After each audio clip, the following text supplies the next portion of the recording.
Julien travaille sur un plateau au sein d'une entreprise francilienne. Par téléphone, il écoute, rassure et conseille la personne âgée ou isolée et alerte si nécessaire les services compétents. Les prestations délivrées par l'opérateur de téléassistance peuvent être financées en partie par les aides sociales, allocations personnalisées d'autonomie, prestations de compensation du handicap, aides des mutuelles et des caisses de retraite.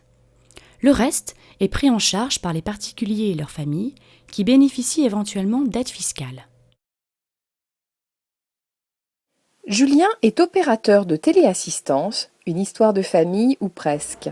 J'ai eu envie de faire ce métier en fait parce que mon père travaillait dans les assurances et j'ai découvert par hasard l'assistance et par ce biais donc découvert aussi le système de téléassistance.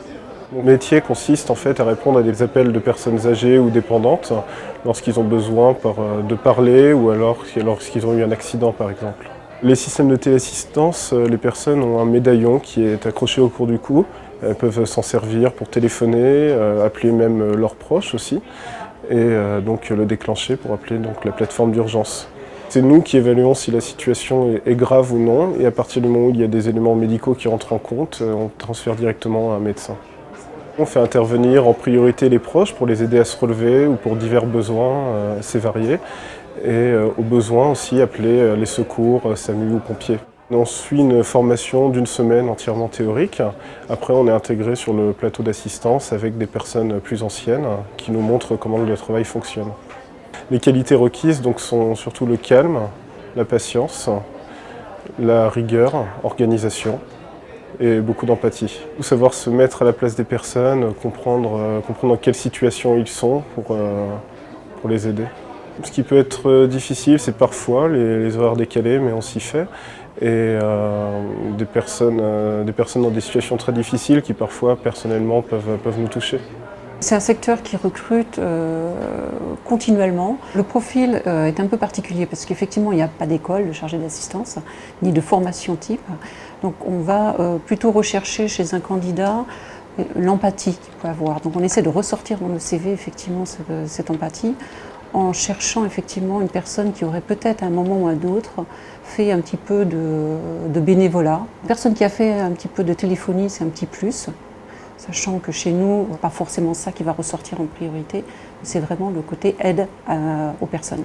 Le métier s'est effectivement nettement professionnalisé depuis un certain nombre d'années. Auparavant, on n'avait que des étudiants. Maintenant, les personnes restent en tant que chargées d'assistance de longues années. C'est un métier où vraiment on peut y rester et non pas y faire un simple passage, comme ça pouvait être le cas d'ailleurs il y a quelques années.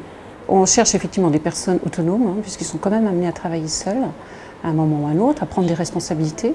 Ils doivent pouvoir aussi savoir gérer le stress, l'urgence, parce qu'en téléassistance, on peut très bien avoir une personne qui vient de faire une chute, et le chargé d'assistance doit pouvoir gérer justement le stress de la personne. Donc si elle-même elle est stressée, ça ne veut pas le faire. Avant qu'un chargé d'assistance soit parfaitement bien formé, il s'est déjà écoulé 3-4 mois. Ensuite, il est autonome.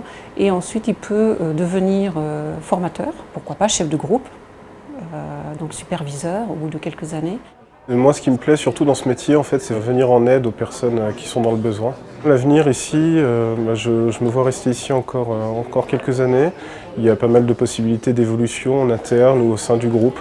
Grande capacité d'écoute, d'analyse et bonne réactivité sont nécessaires pour exercer ce métier de responsabilité. À noter, les services de téléassistance fonctionnent 24 heures sur 24 et 7 jours sur 7. Embauché pour ses capacités d'écoute, de reformulation et d'analyse, mais aussi pour sa bonne gestion du stress et sa réactivité, l'opérateur de téléassistance gagne en moyenne 9 € net de l'heure. Il est généralement recruté sans diplôme spécifique, mais il a la possibilité d'acquérir une qualification dans le secteur médico-social, notamment par le biais d'un contrat de professionnalisation, ce qui lui permettra d'évoluer tant en termes de salaire que de carrière.